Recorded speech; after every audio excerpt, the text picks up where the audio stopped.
नमस्कार, मैं अनिल श्रीवास्तव हूँ। आज हमारे साथ में डॉक्टर अनिल रस्तोगी जी हैं, जिनका कोई परिचय का मोहताज नहीं है, जो रंगमंच की फील्ड में टीवी सीरियल्स और फिल्मों में फेमस नाम है। और आप पहले एज ए साइंटिस्ट CDRI में थे और उसके बाद रंगमंच में उसके साथ साथ उस फील्ड में भी अपना नाम कमाया और आज भी उससे जुड़े हुए हैं।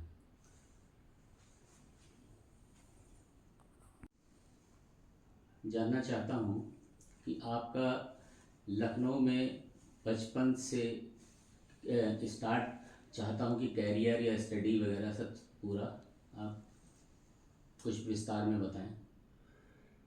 देखो, मैं पुराने लखनऊ में रहता रहा हूँ, अभी भी पुराने लखनऊ में रहता हूँ। पहले राजा बाज़ार की मेन रोड पर रहता था, अब इधर रस्तोगी टोले की गली में रहता हूँ। पैदाइश मेरी लखनऊ में हुई, उसी मकान में गमले वाली कोठी में, और मेरा एडमिशन हुआ क्लास 4 में स्कूल में। रस्तोगी रस्तोगी पाठशाला होती थी उस समय, हमारे समय में नर्सरी और वो सब नहीं होते थे। तो मेरा एडमिशन हुआ सीधे क्लास 4 में। मेरी उम्र थी 6.5 साल। तो हम 3 कजिन थे, तो तीनों गए थे एडमिशन कराने, मेरे बड़े भाई लेके गए थे। तो वो दोनों मुझसे उम्र में बड़े थे, तो उनका तो हो गया। प्रिंसिपल ने कहा भाई इनका हम नहीं करेंगे, तो बहुत छोटे हैं। तो भाई साहब ने कहा अच्छा उम्र बढ़ा दीजिए। तो मेरी 4 अप्रैल 43 थी, उसको 27 सितंबर 43 कर दिया गया। अच्छा। तो इस तरीके से मेरा एडमिशन हो गया क्लास 4 में। जी। फिर ये रस्तोगी पाठशाला थी, वहाँ मैं पढ़ता रहा। पहले बाग मक्का में थी, फिर यहाँ रस्तोगी टोले में आ गई। तो क्लास 8 तक मैंने यहाँ पढ़ा। उसके बाद में जो आगे पढ़ना था वो रस्तोगी इंटर कॉलेज ऐशबाग में हो गया था, जुबली कॉलेज पास में था। तो फिर मैंने, और एक एपिसोड भी हुआ कि हम लोगों के एग्ज़ाम्स जो हैं 8 तक के, वो सब वहीं होते थे ऐशबाग में। एक बार पीटी का एग्ज़ाम था, तो उसमें चूंकि मेरा नाम आ से था, तो मेरा नाम पहले होता था, बाकी लोग बाद में आते थे। तो पीटी टीचर ने मुझसे कुछ पूछा और मैं जवाब दे के मैं बाहर निकला, तो लड़कों ने मुझे घेर लिया, क्या पूछ रहे हैं, क्या पूछ रहे हैं। तो मैंने कुछ बताया भी नहीं था। वो पीटी टीचर ने देखा कि सब इसको ये बता रहे, उसने मुझे बुलाया, कस के एक झापड़ मारा मेरे, बहुत तेज। मेरी 5 उंगलियां बन गई उसकी। वो आर्ट टीचर भी थे। वो आर्ट टीचर तो तुम जानते हो, जरा उनकी उंगलियां बड़ी महीन होती हैं। अब तो साहब उसने थप्पड़ मारा तो इतनी ज़ोर से कि मैं रोते हुए घर आया। भाई साहब की शादी का प्रोग्राम चल रहा था, तो मैंने कहा कि आप चलिए, आप प्रिंसिपल से उनकी शिकायत मुझे करना, मुझे मारा क्यों, मारा उन्होंने गलती से, गलत क्यों मारा मुझे। तो मैं भाई साहब को लेके गया वहाँ पर। ये एपिसोड मैंने बताया नहीं कभी किसी को। तो वहाँ प्रिंसिपल साहब, अब तो टीचर मार ही नहीं सकता आजकल के नहीं वक्त। अब तो टीचर नहीं मार सकता, लेकिन उस मैंने भी समय बहुत मार खाई है। अच्छा। तो हुआ ये कि मैंने प्रिंसिपल से कहा कि साहब उन्होंने मुझे बिना मेरी गारंटी के मारा, और मैं अब साहब नहीं पढ़ूंगा इस स्कूल में, मुझे आप टीसी दे दीजिएगा, मैं नहीं पढ़ूंगा इस स्कूल। अरे चंद्रकिशोर, मेरे बड़े भाई, अरे चंद्रकिशोर ये सब बच्चे हैं, अरे ठीक है मार दिया टीचर ने, चलो चलो कोई बात नहीं, नहीं स्कूल में तुम्हें टीसी नहीं दूंगा, तुम यहीं पढ़ोगे। मैं नहीं सब, मैं तो नहीं पढ़ूंगा यहाँ, ये तय करके आया हूँ मैं। बोले अरे चलो, बात उन्होंने सोचाएगी ही होगी, but I had made up my mind. तो फिर वहाँ से मैंने टीसी लेके फिर मैंने जुबली कॉलेज ज्वाइन किया, और 9 से 12। अच्छा, जुबली कॉलेज मेरे घर के ज़्यादा नज़दीक भी था, ऐशबाग वाला स्कूल ज़्यादा दूर था। जी। तो और जुबली कॉलेज अपने टाइम में फेमस भी बहुत था। है, फेमस भी बहुत था। फेमस भी बहुत था पढ़ाई के मामले में हाँ बहुत अच्छा। एग्जैक्टली। तो जब मेरा एडमिशन यहाँ हो गया, तो फिर 12th मैंने यहाँ से किया, और फिर लखनऊ यूनिवर्सिटी में बीएससी में एडमिशन हुआ। तो जब मैंने बीएससी पास किया, उस बार पता लगा कि मेरे परिवार वाले चाहते थे मैं डॉक्टर बनूं। उस समय 2 ही ऑप्शन होते थे, ये लड़का डॉक्टर बनेगा, इंजीनियर बनेगा। तो मेरे को डॉक्टर बनने का मन नहीं था, लेकिन मेरे भाई साहब जिन्होंने एक्चुअली मेरे कैरियर को बनाया है, जो मेरे कैरियर के लिए रिस्पॉन्सिबल हैं, तो उन्होंने कहा कि नहीं तू कोई बात नहीं, लेकिन अपियर हो जाओ, देखो अगर हो जाता है तो कर लेना। अब जब A1 से अपीयर हुआ तो जाहिर एडमिशन होना नहीं था MBBS के लिए। वो प्री मेडिकल टेस्ट होता था ना, CPMT। CPMT, हाँ हाँ, हाँ, उस समय CPMT तो होता नहीं था। हुआ और मेरे। सीट्स भी यूपी में बहुत कम थी। हाँ, सीट्स भी बहुत कम थी। सीटें बहुत कम थी। तो ये हुआ कि डेंटल में क्या है, अच्छा दंतुर उस समय बड़ा बदनाम रहता था, कहते थे जो यहाँ नहीं आते वो चले जाते हैं। हालांकि आज तो डेंटल वाले डॉक्टर जो हैं वो MBBS से ज़्यादा कमाई कर रहे हैं। तो खैर, तो उसी साल नया नया ये जो बायोकेमिस्ट्री था लखनऊ यूनिवर्सिटी में, अच्छा वो उसमें डिग्री बायोकेमिस्ट्री में नहीं मिलती थी, केमिस्ट्री में मिलती थी। अच्छा। और इनऑर्गेनिक, ऑर्गेनिक, फिजिकल और बायोकेमिस्ट्री 4 सब्जेक्ट केमिस्ट्री का पार्ट होते थे। ओके। तो उस बार नया नया बायोकेमिस्ट्री जो अलग इस समय बायोकेमिस्ट्री बिल्डिंग अलग है जिसमें सन्याल साहब हुआ करते थे, जी सन्याल नहीं, जी, वो तो बाद में बना है। बिल्डिंग तो बहुत बाद में बनी अच्छा, ये। अच्छा। पहले मेन बिल्डिंग जो है लखनऊ यूनिवर्सिटी की, उसी में फिर बायोकेमिस्ट्री डिपार्टमेंट 1960 में अलग हो गया। अच्छा। तो मैंने उसमें एडमिशन लिया। उसमें कुल 10 बच्चों का एडमिशन हुआ था। चूँकि BSc में मेरे मार्क्स बहुत अच्छे थे, हालांकि मैं बहुत एवरेज स्टूडेंट था। हाई स्कूल इंटरमीडिएट में बस यही था कि भैया 2 डंडे मिल जाए हम खुश हैं, 3 डंडे ना आए। तो लेकिन BSc में मेरी फर्स्ट डिवीज़न तो नहीं थी, लेकिन मेरे मार्क्स बहुत अच्छे थे। मेरा ख्याल 93% मार्क्स थे मेरे। तो उस बेसिस, और सिर्फ आज जैसे सैकड़ों में बच्चे फर्स्ट आते हैं, उस समय BSc में बहुत कम बच्चे फर्स्ट आते थे। सही बात। मेरा ख्याल मेरे बायोलॉजी ग्रुप से 1 ही 2 लोग फर्स्ट आए थे। यूपी गवर्नमेंट, यूपी बोर्ड से 10th और 12th में भी बहुत अच्छा रिजल्ट नहीं आता था मेरे टाइम। हाँ, कम आते थे। नहीं, अभी भी हाई स्कूल जो यूपी बोर्ड है वो ज़्यादा स्ट्रिक्ट है बनस्बत दिल्ली हुआ। आगे। हाँ, तो मेरा एडमिशन हो गया, तो फिर बायोकेमिस्ट्री मैंने पढ़ी। बायोकेमिस्ट्री जब मैं पढ़ रहा था तो 1961 में CDRI में यूरी गेगेरिन आए। यूरी गेगेरिन जो थे पहले कॉस्मोनॉट थे, हाँ, जो USSR रशियन कॉस्मोनॉट थे, हाँ। वो वहाँ पर आए। तो इत्तेफाक से जो उस समय मेयर जो थे, हालांकि मेरी शादी नहीं हुई थी, लेकिन जो अब मेरी वाइफ हैं उनके ग्रैंड अंकल उस समय मेयर हुआ करते थे लखनऊ। अच्छा। तो उस समय पढ़ाई का ज़्यादा चलन ही नहीं था। तो उन्होंने कहा लड़का तो MSc में पढ़ रहा है, पढ़ने लिखने वाला, इसको बुलाओ उसमें। तो उनका जो सिविक रिसेप्शन हुआ उसमें मुझे बुलाया गया। तो उसमें जब मैं CDRI गया, CDRI की लॉन्च में उनका सिविक रिसेप्शन हुआ, 76 मंजिल वाली बिल्डिंग। 76 मंजिल की बिल्डिंग। तो वहाँ मैंने लैब्स वगैरह देखी। अच्छा, यूनिवर्सिटी में भी मैं लैब में काम करता ही था। तो यूनिवर्सिटी में फैसिलिटीज़ नहीं थी। मुझे याद है कि कैलोरीमीटर तो हम लोग इस्तेमाल करते थे, लेकिन स्पेक्ट्रोफोटोमीटर जो है वो प्रोफेसर कृष्णन चाहते थे कि टीचर्स बच्चों की रीडिंग में, जैसे टेस्ट मैंने किया है, लेकिन वो चाहते थे कि इसकी रीडिंग जो है वो टीचर आकर के ले, ताकि इंस्ट्रूमेंट खराब ना हो, क्योंकि बहुत महंगे इंस्ट्रूमेंट आते थे, ग्रांट ज़्यादा होती नहीं थी। अब तो हमारा डिपार्टमेंट बायोकेमिस्ट्री का, मैं उसकी एलुमनाई एसोसिएशन का प्रेसिडेंट हूँ। हमारी lab is one of the best labs of Lucknow university, बहुत इक्विप्ड लैब है। उसमें हमारे जो एलुमनाई हैं वो लोग बहुत पैसा देते हैं यूनिवर्सिटी के। बहुत सारी स्कीम्स हमारे टीचर्स लेकर के आते हैं, फोर्ड फाउंडेशन की स्कीम और पता नहीं कौन कौन सी स्कीम। तो अब तो कमी नहीं है, लेकिन उस समय तो इसलिए मैंने CDRI ज्वाइन कर लिया।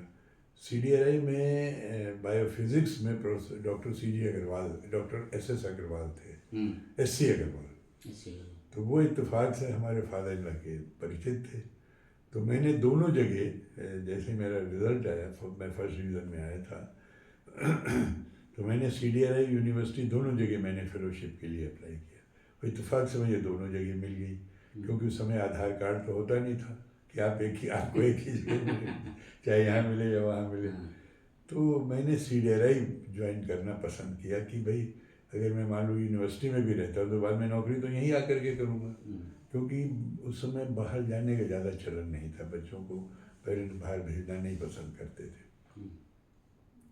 तो CDRI में हुआ, फिर यहाँ 2 साल मैं जूनियर फेलोशिप में रहा। फ़ौरन मुझे जॉब मिल गया SSA का। उसके बाद से फिर धीरे मेरे प्रमोशंस होते रहे। फिर मैं 2003 में डायरेक्टर्स ग्रेड में, जो आजकल चीफ साइंटिस्ट कहलाता है, साइंटिस्ट जी, उससे मैं रिटायर हुआ। और बायोकेमिस्ट्री विभाग का अध्यक्ष हुआ। बाद में ये जो मैंने जब ज्वाइन किया था वो बायोफिज़िक्स में ज्वाइन किया था, हालांकि काम बायोकेमिस्ट्री का ही होता था। बाद में फिर वो बायोफिज़िक्स डॉक्टर अग्रवाल की डेथ के बाद कुछ दिन प्रेम सागर साहब ने चलाया, फिर उसके बाद मर्ज हो गया। आपके पिताजी भी बायोफिज़िक्स में ही थे, फिर वो भी बायोकेमिस्ट्री में आ गए हमारे साथ में जब बायोकेमिस्ट्री हुआ। तो इस तरीके से वो याद है मुझे, एस.सी. अग्रवाल जी का याद है मुझे। हाँ, एस.सी. अग्रवाल साहब जी का याद है। और प्रेम सागर जी के बाद लेमरेटा हुआ करती थी, हैं? लेमरेटा हुआ करती थी प्रेम सागर जी, दिलाल नगर हाँ में ही हाँ, रहते मैं थे। भी लेमरेटा से जाता था, मेरे पास भी लगे। हाँ, हालांकि 64 में ही हाँ, मुझे मेरी फिएट गाड़ी भी आ गई थी, और 62 में ही फिर मेरी शादी भी हो गई। अच्छा। फिर मतलब इम्तिहान देने के फ़ौरन बाद ही मेरी शादी भी हो गई थी। सबसे पहले हमारी, मैंने आपको मुलाकात मेरी हुई 1976 में, अच्छा, जब मेरा मुंडन हुआ था, तब ओके, हमारे घर गया, आए मैं थे, ज़रूर गया। तब हमारे घर आए हाँ थे। हाँ हाँ भाई, तो लाल जी हमारे बहुत ख़ास हुआ करते थे। हम्म, तो हम लोग एक बिल्कुल फैमिली की तरह से आप रहते हमारे थे उस समय। पिताजी फादर के साथ में CDRI में, हाँ मेरे फादर का नाम स्वर्गीय बसंत लाल श्रीवास्तव जी है। आज उनकी पुण्यतिथि भी है 22 हाँ, ये भी फरवरी को। इत्तेफाक है। हाँ, इत्तेफाक से आप आज आपसे मुलाकात हो रही है, और आप डेथ में भी आए वो थे। भी डेथ भी उनकी उस ईयर हुई इसी साल में रिटायर हुआ था। जी जी। उनकी 22 फरवरी को डेथ हुई है, और 30 अप्रैल को मैं रिटायर हुआ था 2003 में। सर, आप में सबसे अच्छी बात जो हमने इतने सालों तक ऑब्जर्व करी, क्या? कि आप बहुत हम्बल हैं।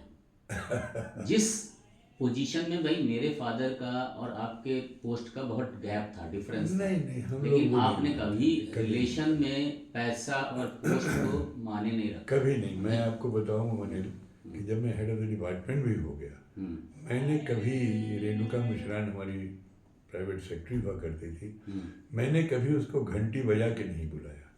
मैं हमेशा जाता था, दरवाज़ा खोलता था, वही रेणुका, हम्बल और एक ग्राउंड टू अर्थ। आदमी जब ग्रो करता है ना, तो उसको ईगो आ जाता है, पैसे का गुरूर आ जाता है, कि नाम का मेरा आ मानना जाता है है। कि देखो भाई, CDRI में भी रहा, हर एक को एक दिन रिटायर होना होता है, मैं भी रिटायर होता हूँ। अब उससे फ़र्क ये पड़ता है कि आज भी मैं CDRI जाता हूँ तो मुझे लोग बहुत प्यार करते हैं, बहुत स्नेह से मुझसे मिलते हैं। नहीं, मैं जब भी आदमी जो है, जब एरोगेंट बिहेवियर से रिटायर होता है, लोग कहते थे वो साला आ गया, ये हटा इसको, इससे बात नहीं करनी है, बड़ा अपने ज़माने में बड़ा नक्शेबाजी करता था।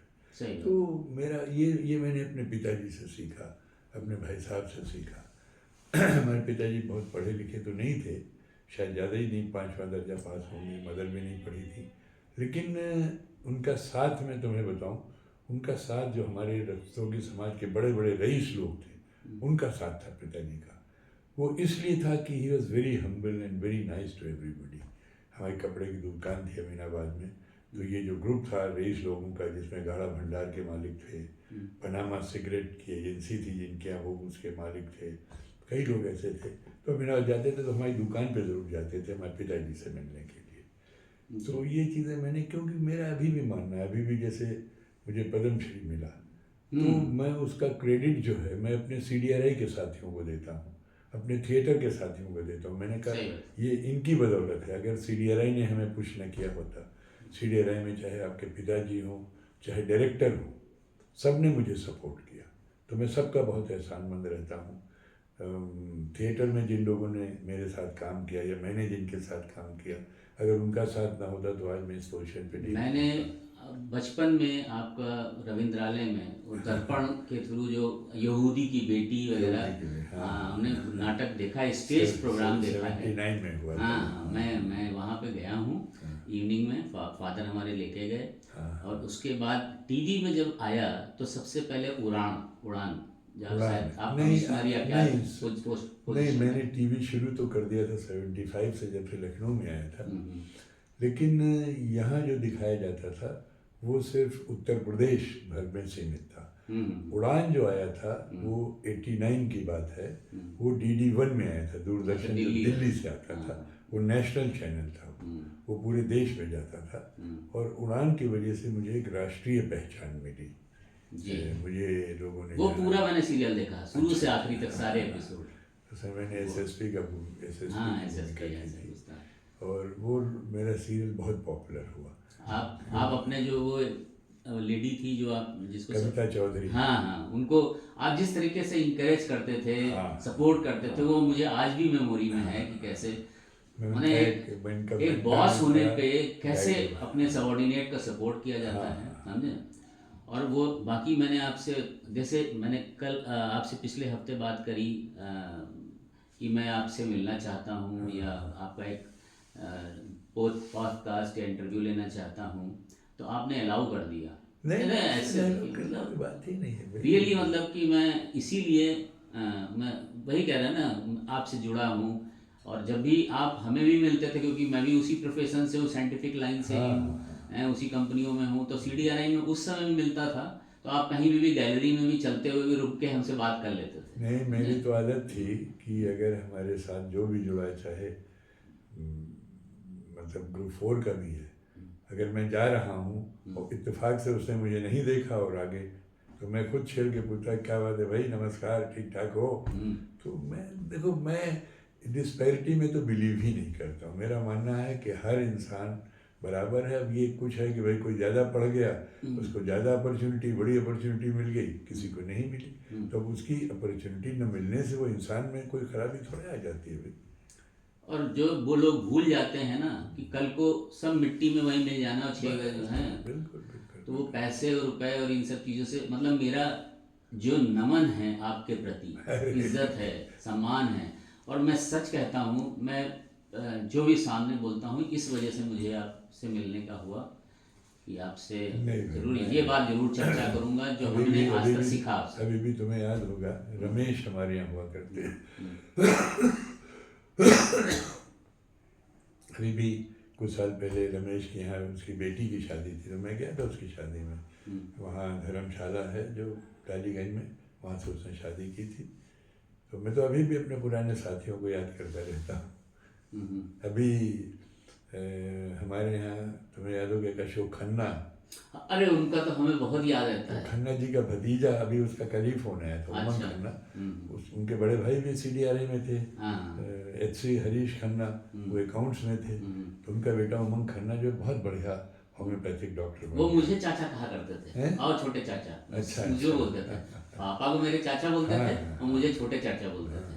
तो थोड़ा नॉटी नेचर के, थोड़ा सा उनको था हाँ। नेचर। हाँ। तो अभी उमंग का फोन आया था कल ही। वो कैसे हैं? ठीक है, बहुत बढ़िया उसकी प्रैक्टिस है होम्योपैथी की। अच्छा। और वो अपना चैनल भी बनाए हुए, यूट्यूब चैनल, उस पर डालता रहता है अपनी तमाम चीज़ें। बाकी आपका सर जो स्टेज नाटक, टेलीविज़न और फिर फिल्मों तक का सफ़र, OTT प्लेटफॉर्म तक का, हाँ, इसके बारे में कुछ बताएं। और देखो, कुछ मेरा थिएटर का तो सफ़र शुरू हुआ 1961 में। मैंने पहला नाटक किया था हमारे मोहल्ले में, बाग मक्का में पास में, और शरफाबाद में जो रस्तोगी लोग रहते थे, वो लोग नाटक करते थे। तो मैंने देखा, तो एक बार मैंने भी अपने मामा जी से कहा हिस्सा लूँगा, तो मैंने हिस्सा लिया। तो वो मेरा सिलसिला चलता रहा। फिर मुझे राजेश्वर बच्चन जी एक मिले, ट्रांसपोर्ट ऑफिस में काम करते थे। उन्होंने मुझे थिएटर के कुछ गुण सिखाए, तो उससे मुझे सीखने का मौका मिला।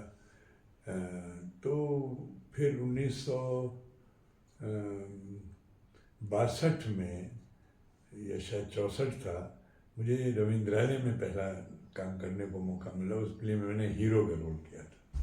वो चाइनीज इन्वेजन के ऊपर कुछ था प्ले।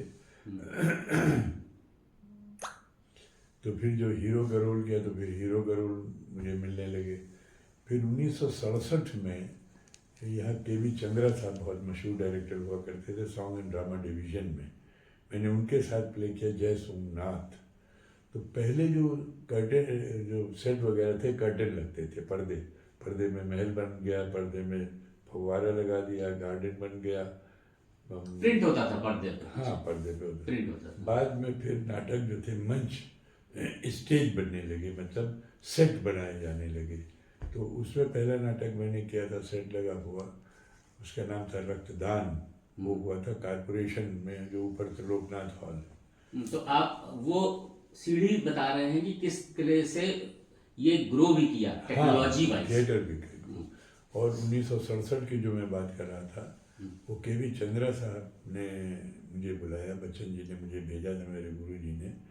तो वहाँ क्या हुआ कि उन्होंने रविंद्रालय में पूरे रविंद्रालय के हाइट और विड्थ ले करके मॉस्किटो नेट के पर्दे लगाए थे, मच्छरदानी के पर्दे लगाए थे, और उस पे पैच वर्क से उन्होंने सेट बनाया था। जैसे वो है सोमनाथ जी का मंदिर है, तो उसमें शिव जी का जो लिंग है वो उन्होंने पर्दे पे पैच वर्क से बनाया था। तो क्या होता था, जब लाइट पड़ती थी तो जो जाली होती थी वो तो गायब हो जाती थी, है ना। मॉस्किटो नेट जो है वो तो गायब हो जाता था, दिखता ही नहीं था, दिखता ही नहीं हो था। गया। और बीच में वो दिखाई तो लगता था 3 डायमेंशनल इफेक्ट मिलता था, लगता था शिवलिंग बीच मंच पे रखा हुआ है। तो ऐसे उन्होंने 4 सेट बनाए थे। तो उसमें इत्तेफाक से मुझे विलेन का रोल करने को मिला, शिवराशि का। वो बड़ा इम्पोर्टेंट रोल था। और जो मिश्रा जी थे, विश्वनाथ मिश्रा जी, जो बीवी नातियों वाली में बहुत मशहूर हुए थे, वो नॉवेल का एडेप्टेशन करके लाते थे ड्रामा फॉर्म में। तो मेरा रोल उसमें बहुत ज़्यादा नोटिस किया गया, जिससे मंदिर के दरवाजे खोल दिए थे। विक्षिप्त हो गया था वो चौला नर्तकी के प्यार में, वो उसको नर्तकी मिली नहीं, तो विक्षिप्त हो गया था, उसने दरवाजे खोल दिए। लेकिन ये सब तो मेरा चलता रहा। लेकिन असली जो मुझे थिएटर में जो मैंने काम किया वो था 1972 से, जब मुझे दर्पण में बुलाया गया। दर्पण बहुत मशहूर संस्था थी कानपुर की, और 1971 में लखनऊ में भी शुरू हो गई थी। तो उनके 2-3 नाटक हुए थे, मैंने देखे थे, बहुत स्टैंडर्ड के नाटक थे। और शहर के जितने बड़े बड़े नामी कलाकार थे सब उसमें काम कर रहे। तो 72 में मुझे याद है, मैं अपनी नई बिल्डिंग। सर टेलीविजन का तब जमाना नहीं था, सोशल मीडिया था नहीं, तो लोग स्टेज उसमें ही जाते थे। नहीं, स्टेज, रेडियो बहुत पॉपुलर था। रेडियो। मैं तुम्हें रेडियो का किस्सा बताऊंगा अभी। तो 72 में मैं दर्पण में आ गया। तो और इत्तेफाक से मुझे बहुत बड़े डायरेक्टर के साथ काम करने का मौका मिला। थे बीवी कारंत, बहुत ही मशहूर नेशनल लेवल के डायरेक्टर थे, NSD पास आउट थे। और पहले ही जो प्ले मैंने उनके साथ किया उसमें मुझे हीरो का रोल मिल गया। हैवदन प्ले था, उसमें 2 हीरो होते हैं, कपिल और देवदत्त, और हीरोइन एक होती है पद्मिनी। तो मुझे कपिल का रोल मिला था उसमें। तो और उस समय रेडियो का बहुत महत्व था। घरों में रेडियो बहुत कम होते थे क्योंकि रेडियो महंगा मिलता था। तो मुझे भी याद है कि मेरा पहला रेडियो जो है, मेरे बड़े कजिन थे, हम लोग, जैसे मैंने बताया ना, मैं पहले बाग मक्का में रहता था, वो राजा बाजार में रहता था रोड पे। तो 6 हमारे फादर, 6 भाई थे, सब उसी मकान में रहते थे, तो बड़ी फैमिली थी। तो हमारे कजिन थे, उनकी शादी, उसमें उनको रेडियो मिला था, फिलिप्स का, मुझे याद है। और उस समय रेडियो के लिए लाइसेंस लेना पड़ता था। आप रेडियो ऐसे नहीं चला सकते, नहीं, पोस्ट ऑफिस से। हाँ, आप एंटीना लगाते थे, एंटीना से रेडियो सिग्नल पकड़ता था, तब रेडियो बजता था। तो बड़े साइज का होता होगा, ट्रांजिस्टर बेस्ड नहीं, बड़े रेडियो, जो लाइट जलती थी, जो जितने बड़े होते थे उतना ट्रांसमिशन क्लियर सुनने को मिलता था, ये भी था उसमें। तो खैर हमारे यहाँ फिलिप्स का आया था, उनको शादी में मिला था, तो हम लोग सुनते थे। तो उस समय रेडियो का इतना ग्लैमर था, जैसे मैं नाम सुनता था जयदेव शर्मा कमल प्रस्तुत करता, कभी नहीं सोचा था कि मुझे भी रेडियो पे कभी काम करने का मौका मिलेगा, टीवी पे मिलेगा। तो एक बार वो हमारे कपड़े की दुकान पे आ गए कमल जी। तो मेरे बड़े भाई साहब ने इंट्रोड्यूस किया, मालूम था कि मैं थिएटर करता हूँ। अरे तुम्हें मिलवा के, अरे मेरी आंखें फटी की फटी रहेगी। मैंने कहा, मैं कमल जी मेरे सामने खड़े, जैसे कि कोई देवता मेरे सामने खड़े हुए, मैं उनको देख रहा हूँ। ये रेडियो का ऑरा था। तो उसी में जब मुझे बाला साहब मिले, मेरे एक दोस्त थे, जय सोमनाथ में ही मिले थे, उनसे मेरी फिर दोस्ती हो गई। तो कहले, यार तुम्हारी आवाज़ अच्छी, तुम रेडियो में क्यों नहीं जाते हो? अरे मैंने कहा, रेडियो में मुझे रेडियो में लिया जाएगा? मुझे तो कुछ ज्ञान भी नहीं। बोले नहीं, चलो। तो उन्होंने मुझे ऑडिशन दिलाया, मैं पास हो गया रेडियो में। फिर मैं 73 में मैं फिर जर्मनी चला गया, CDRI की तरफ से 1.5 साल के लिए, जर्मन एकेडमिक एक्सचेंज सर्विस में। तो वहाँ मैंने फिलिप्स का टीवी ले लिया था, अच्छा, रिसर्च पर रिसर्च पर्पज से भेजा गया था मैं। हम्म, तो वहाँ मैंने फिलिप्स का टीवी लिया था। तो लखनऊ में तो था नहीं टीवी, लेकिन वहाँ मैं देखता था प्रोग्राम। ज़्यादातर तो जर्मन में आते थे, लेकिन इसके बावजूद भी फिलहाल थोड़ा बहुत समझ लेते थे। तो वो देखते थे, वो मैं लेके यहाँ आया। और जब 75 में जब यहाँ दूरदर्शन शुरू हुआ, तो मैंने भी दूरदर्शन में ऑडिशन दिया, वहाँ भी मैं पास हो गया। तो उस तरीके से मेरे दूरदर्शन में नाटक शुरू होने लगे। अब दूरदर्शन में बड़ा एक्साइटेड रहते थे भैया, अपने दोस्तों से कहते आज मेरा नाटक आएगा देखना। सब लोग बड़े चाव से देखते, आस पड़ोस में जानने वाले को बताते थे। हाँ, सबको बताते थे। जैसे सीडीआरए में था, और तब दूरदर्शन टीवी सैकड़ों घर में होता नहीं था, होता लोग नहीं। सब जाते थे वहाँ। मुझे याद है मेरे यहाँ भी, चूंकि मैं तो जर्मनी से लेके आया था, अच्छा, 74 में मैं लौट आया था, तो उसमें टीवी था नहीं, रखा हुआ था। तो जब ट्रांसमिशन शुरू हुआ तो लोग हमारे घर में ढेरों भीड़ लगती थी लोग। तो उड़ान सीरियल जो था वो चूंकि DD1 पे आता था, और DD1 नेशनल चैनल था, और उस समय दूसरे कोई चैनल थे नहीं, तो पूरे हिंदुस्तान भर में वो देखा जाता था। और उसके सीरियल्स बहुत मशहूर हुए थे। हालांकि तुम्हें जान के ताज्जुब होगा कि जो पहला सीरियल बना है पूरा देश में, वो लखनऊ दूरदर्शन ने बनाया था, बीवी नातियों वाली। अच्छा, जो KP सक्सेना साहब का लिखा हुआ था। KP सक्सेना साहब को मैंने CDRI में भी कई बार बुलाया था एज कवि। अब तो कभी लोग बहुत पैसा चार्ज करते हैं, लेकिन हमारी मोहब्बत में KP भाई ऐसे ही आते थे हमारे, बड़ा मुझे अपने छोटे भाई की तरह रिगार्ड करते थे। तो उससे, और चूँकि और कोई चैनल नहीं थे, तो उससे मुझे राष्ट्रीय पहचान दी, जैसा मैंने बताया। तो उसमें होता था कि मैं अक्सर साइंटिफिक मीटिंग्स अटेंड करने जाता था, कहीं लेक्चर देने जाता था, कहीं एग्ज़ाम लेने जाता था। तो लोगों को यकीन नहीं होता था कि यही बशीर अहमद है उड़ान वाले, क्योंकि आप किसी, मतलब उस समय एक्टर को देखना ही लोग बड़ा भारी चीज़ समझते थे, और कहते थे यार ये तो हमारे बीच में बैठे हुए हैं, ये कैसे हो सकते हैं, ये सही तो लाइक दैट। तो लेकिन उससे मुझे फ़ायदा ये हुआ कि लखनऊ में जो फिल्में आसपास बनने लगी छोटी मोटी, उसमें भी मुझे रोल मिलने लगे। जैसे मेरी पहली फिल्म थी 1986 में, वो बनाई थी सुधीर मिश्रा जी ने। सुधीर मिश्रा जी के पिताजी लखनऊ यूनिवर्सिटी में मैथमेटिक्स के प्रोफेसर और हेड थे, प्रोफेसर DM मिश्रा। तो उनसे मैंने फ्रेंच पढ़ी थी, क्योंकि PhD के लिए एक फॉरेन लैंग्वेज आपकी होना ज़रूरी होती है। तो DM मिश्रा साहब ने मुझे फ्रेंच पढ़ाई थी। तो जब मुझे पता लगा उनके बेटे जो है फिल्म बना रहे हैं, मुझे बुलाया गया, तो मैंने उसमें, वो मेरी पहली फिल्म थी जिसको कि राष्ट्रीय पुरस्कार भी मिला, क्योंकि सुधीर मिश्रा की डेब्यू फिल्म थी, उनकी पहली फिल्म थी, और उसको बहुत पसंद किया गया। फिर और फिल्में बनने लगी यहाँ पर। एक वो जो हैं, एक बिल्डर हैं, उन्होंने एक फिल्म बनाई, उसमें मुझे रोल दिया। दूरदर्शन में RD सिंह हुआ करते थे, अब तो रिटायर हो गए हैं। मैंने विकिपीडिया से पूरा डाटा निकाला है, आपका वेबसाइट से ढूंढा है काफ़ी कुछ। अच्छा अच्छा, वो पूरी लिस्ट बनाई है। ओके। इसी वीडियो में मैं उसको अपलोड करूँगा, एज ए वीडियो चलेगा। अच्छा अच्छा, ठीक है। पूरी लिस्ट है। तो हमें भेजोगे तो हम भी देखेंगे, हमें भी उतना काम याद नहीं है कितना है। इसमें सबसे ज़्यादा जो कुछ चीज़ें होती हैं याद रहती हैं, या नहीं। कुछ ऐसी घटनाएं घटती हैं जो मेमोरी में रहती हैं, मैं उसकी बात कर रहा हूँ। बहुत सी फिल्में हुई, नाटक हुआ। नहीं, जैसे जो मुझे असली जो कैरियर जो मेरा बना फिल्म लाइन में, वो इन सब चीज़ों से नहीं बना, वो बना इशकज़ादे फिल्म से।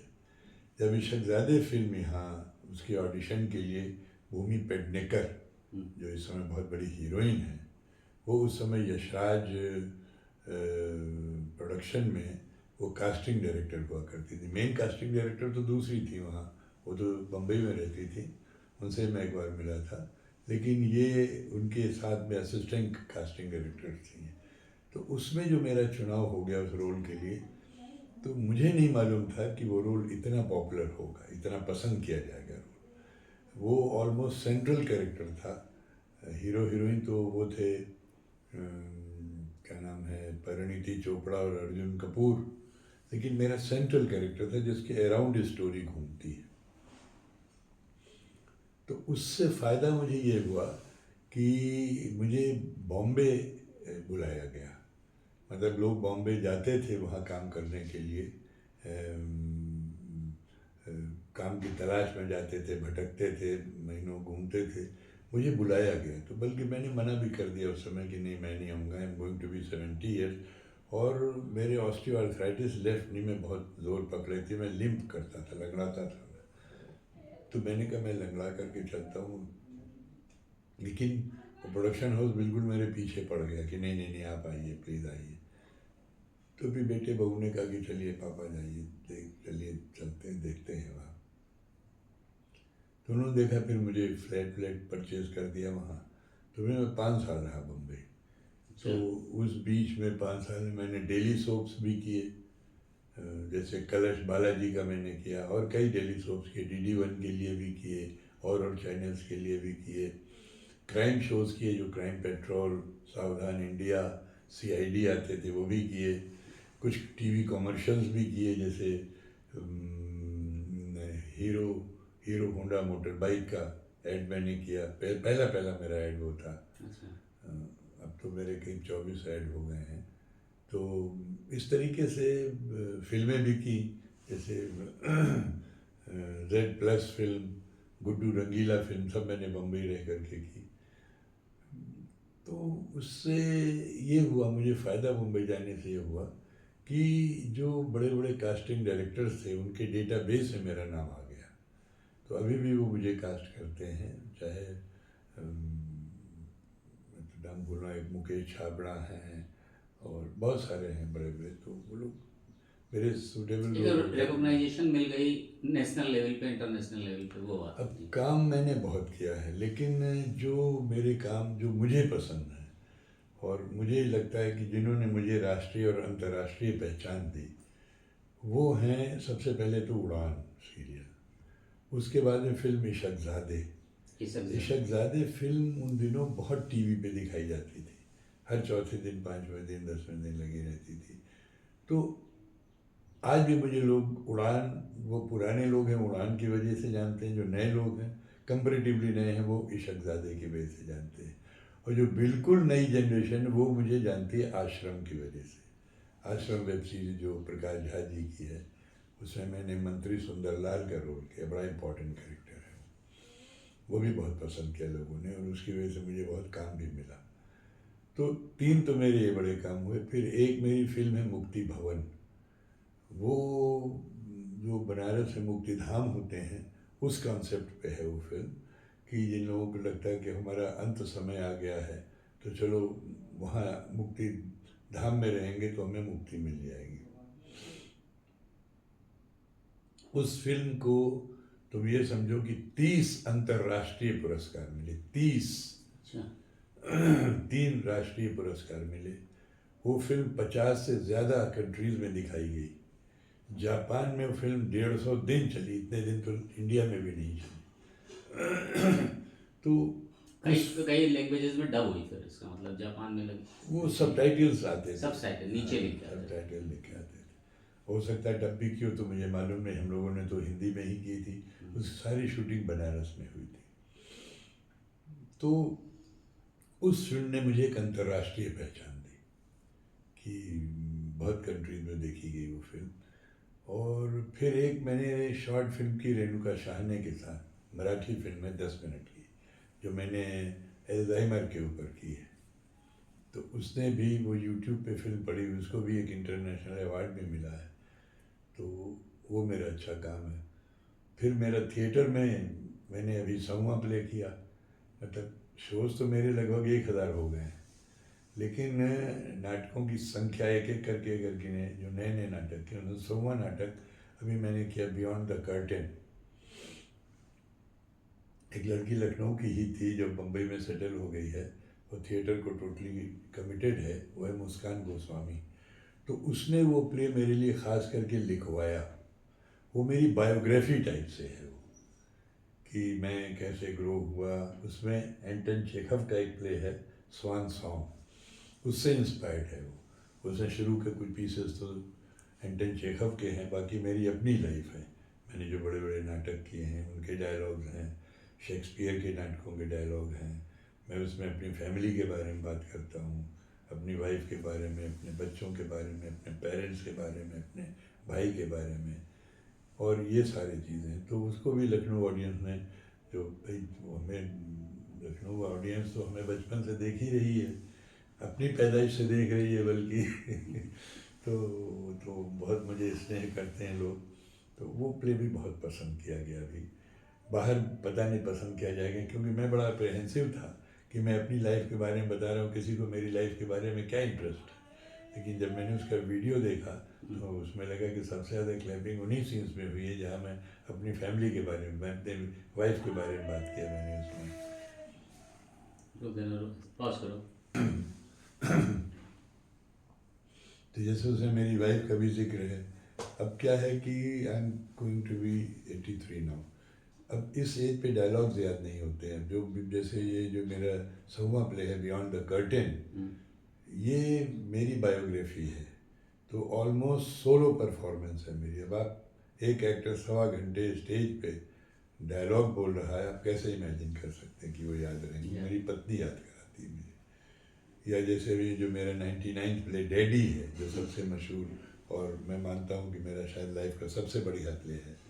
अभी तक मैं यहूदी की लड़की मानता था, अब इसको मैं मानता हूँ डैडी। तो इसमें भी 1.5 घंटे के प्ले में लगभग मेरे ख्याल 50 मिनट तो मैं बोलता हूँ, बाकी सब में 5 एक्टर्स और हैं। तो ये अब याद नहीं होता है, उम्र का तकाजा है। तो वो मेरी पत्नी याद कराती है एक डायलॉग, क्योंकि स्टेज में कट तो होते नहीं कि आपने गलत बोल दिया तो आप रुक गए या भूल गए, आप ऑडियंस के सामने परफॉर्म करते। तो नाटकों में मेरा डैडी हुआ, बियॉन्ड द कर्टेन हुआ। मैंने राज बिसारिया साहब के साथ एक प्ले किया था, विभास। वो रशियन प्ले है, अलेक्सी आर्बुशो का लिखा हुआ द ओल्ड वर्ल्ड, उसका एडेप्टेशन है। वो मेरा प्ले बहुत पॉपुलर हुआ। अभी मेरा प्ले आखिरी वसंत है, बहुत पसंद किया जा रहा है। उसके मैंने बहुत शोज़ किए, अभी CDRI में भी उसका शो किया था मैंने। तो इस तरीके से इस सब से मुझे फ़ायदा ये मिला कि मुझे अवार्ड्स बहुत मिले। I been lucky that way. मुझे पता नहीं मैं डिज़र्व करता हूँ नहीं करता हूँ, लेकिन मिले मुझे। जैसे 1984 में मुझे संगीत नाटक अकादमी अवार्ड मिला, जो अब तो इतना नहीं उसका इम्पोर्टेंस रह गई है, क्योंकि भीड़ में मिलता है। उस समय एक मिलता था, सारी विधाओं को मिला के एक अवार्ड मिलता था। अब तो डायरेक्शन में अलग मिलता है, एक्टिंग में अलग मिलता है, स्क्रिप्ट राइटिंग में अलग मिलता है, कोऑर्डिनेशन करने के लिए अलग मिलता है। 5-5, 6-6 अवार्ड हैं। उस समय एक होता था कुल। बाकी सब ये जितने अवार्ड दिख रहे हैं, बहुत से अवार्ड है पूरे चारों तरफ है।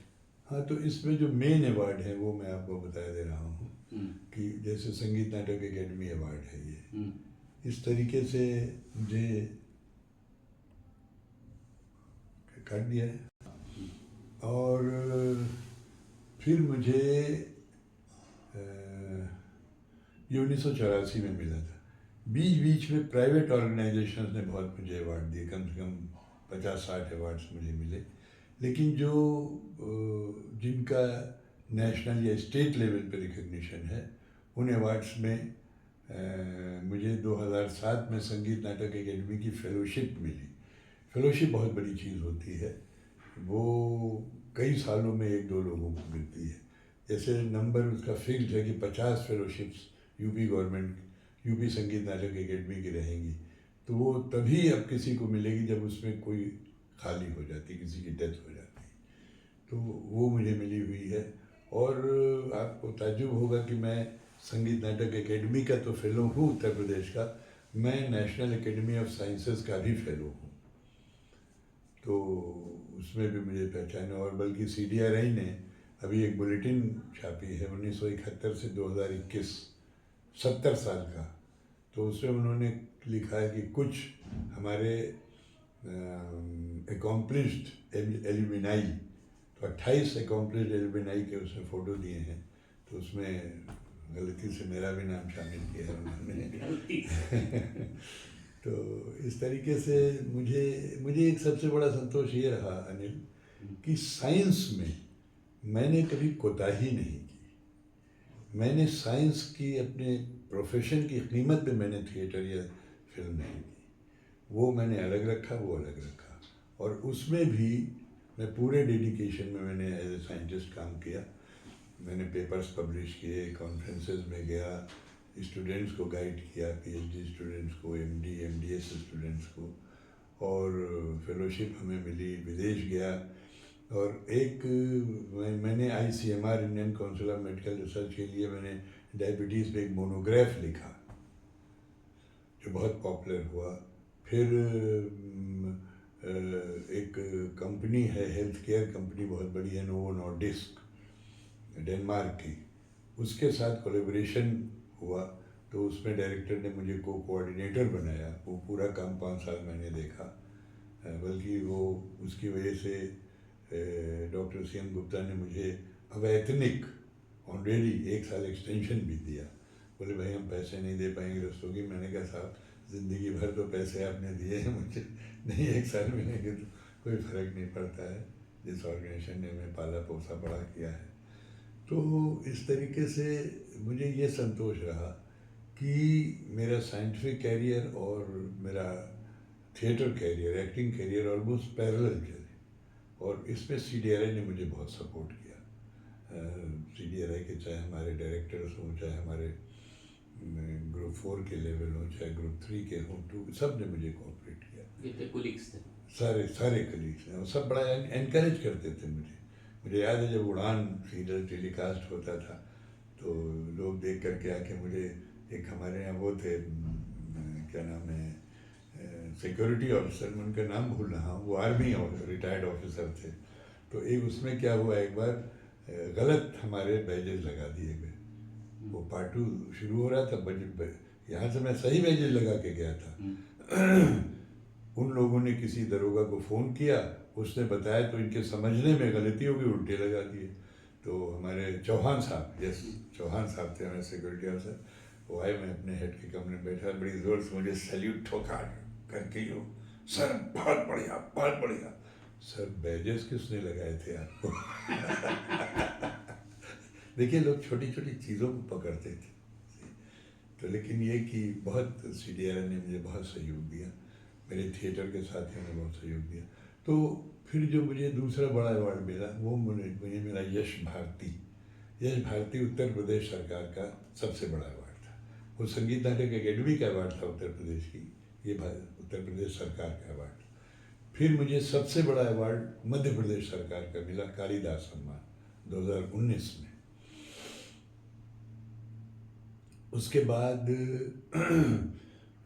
2023 में मुझे भारतवर्ष का जो परफॉर्मिंग आर्ट का सबसे बड़ा अवार्ड है, संगीत नाटक अकेडमी अवार्ड, दिल्ली की संगीत नाटक अकेडमी अवार्ड, वो मुझे मिला, जो मुझे प्रेसिडेंट साहिबा ने दिया था, फोटो लगी, मुर्मू जी ने दिया था।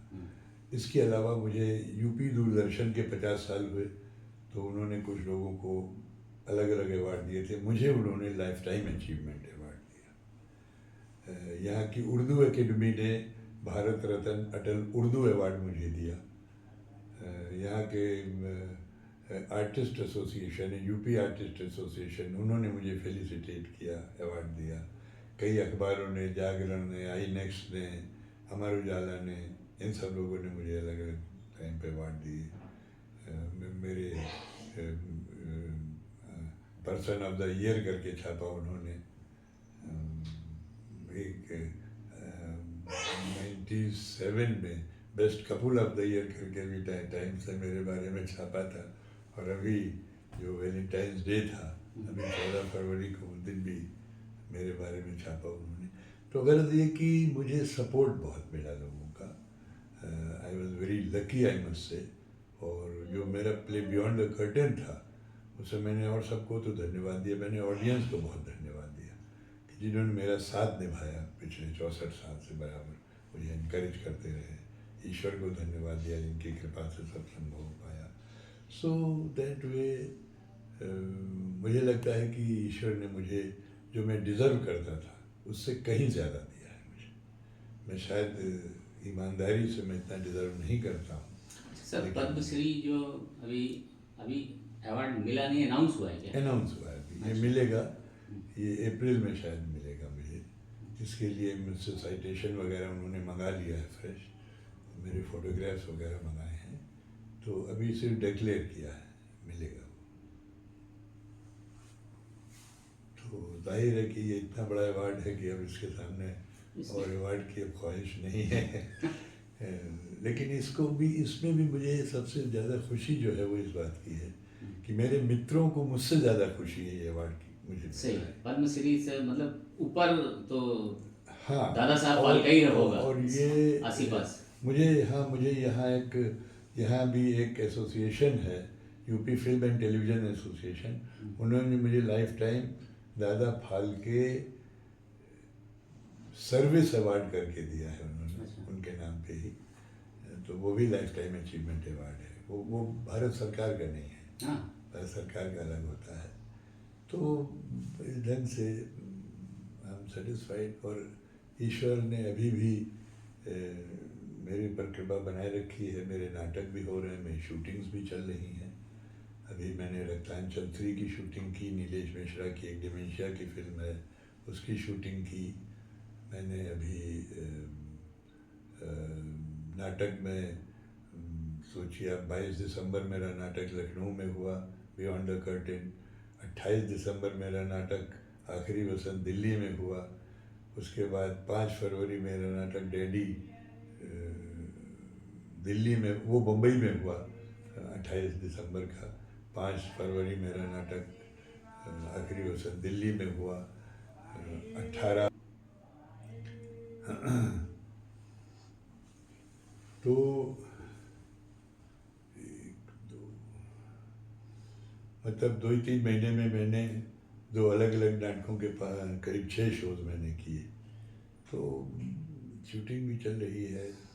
सर आपके दौर से जब आपने बचपन देखा और लखनऊ देखा, वहाँ का कल्चर देखा, और आज में क्या फ़र्क है?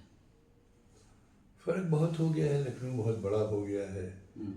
मैं एक ज़माने में कहा करता था कि लखनऊ में बड़े शहर की सारी खूबियाँ हैं लेकिन वहाँ की बुराइयाँ नहीं हैं। लेकिन अब तो सब हो गया है, यहाँ भी उतना ही गंदा भी हो गया है, ट्रैफिक भी बहुत ज़्यादा हो गया है, इंक्रोचमेंट बहुत हो गया है। तो पॉपुलेशन बढ़ी है, लोग बाहर से आके यहीं बस गए हैं, दूसरी जगह से जॉब करने। हाँ, हालांकि शहर बहुत बड़ा हो गया है, बड़े फ्लाईओवर्स बन गए हैं, मेट्रो चल रही है। पहले सब आपने कहा सब जॉइंट फैमिली हुआ करती थी, तब टीवी और सोशल मीडिया नहीं होता था। अब किसी के पास पर्सनली मिलने का किसी के पास समय नहीं है, मोबाइल में ही बिजी रहते हैं। फैमिली दूर हो गई हैं, दोस्त नज़दीक हो गए हैं, और दोस्त भी धीरे धीरे दूर हो रहे हैं, जैसे उनका मोबाइल नज़दीक हो रहा है। मोबाइल नज़दीक हो रहा है, बहुत बहुत चेंजेस हो अब गए। तो पहले होली में सबके घर जाया करते थे, अब तो कोई जाता ही नहीं जाते। होली कितना पे कुछ जाते बनता थे, था, ईद पे जाते थे। हाँ, सब कितना कुछ बनता था, सब लोग आते जाते थे। ये सब खत्म हो गया धीरे धीरे, सब कमर्शलाइज हो गया, सब पैसा इम्पोर्टेंट। कि पुराने लखनऊ में रहता हूँ, तो पुराना लखनऊ अभी भी थोड़ा बहुत कल्चर मेंटेन जी किया है। लेकिन नए लखनऊ में चूँकि बाहर से ज़्यादातर लोग आके रहे, हालांकि इधर के भी लोग शिफ्ट हुए हैं, लेकिन वो कल्चर ख़त्म हो रहा है धीरे धीरे। मुझे याद है इक्के तांगे का कल्चर हुआ करता था, हम लोग इक्के से जाते थे, इक्का सबसे सस्ती सवारी होती थी, फिर तांगा होता था, फिर रिक्शा सबसे महंगा होता था। मैनुअल वाला, पैर से चलाते थे, पैर से चलाते थे। हाँ, आज देखिए हमारे बेचारे रिक्शे वालों के क्या हाल है। अब बैटरी रिक्शा आ गया, बैटरी वाले सब आगे, वो लोग तो बहुत बुरी हालत में है ना। ठीक है सर। फिर उनसे जो अवार्ड मिला है वो ये है।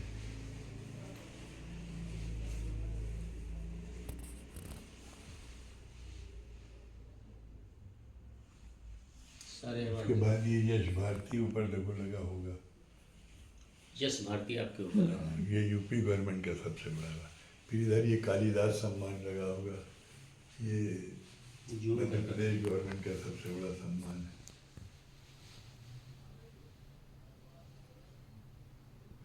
ये फिल्म एंड टीवी एकेडमी का दादा साहब फाल्के अवार्ड है।